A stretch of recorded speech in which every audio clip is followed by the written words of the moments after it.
Besh, nakakatuwa tong bago kong na-check out dito sa TikTok dahil nga ako yung buhok ko yan, lagi nagbabalikwas at lagi naka-fly away.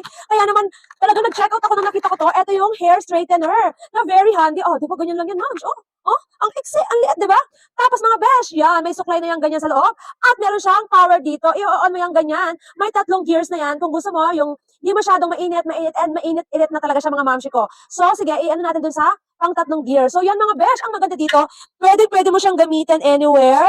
So, kung problema mo rin dyan is yung laging nagbabalikwasan yung buhok mo at gusto mong ma-straighten yung hair mo, yan mga mamshi ko, pwede mo itong gawin kahit sa CR kasi nga very handy lang siya. At chargeable to mga mamshi ko ha, chargeable.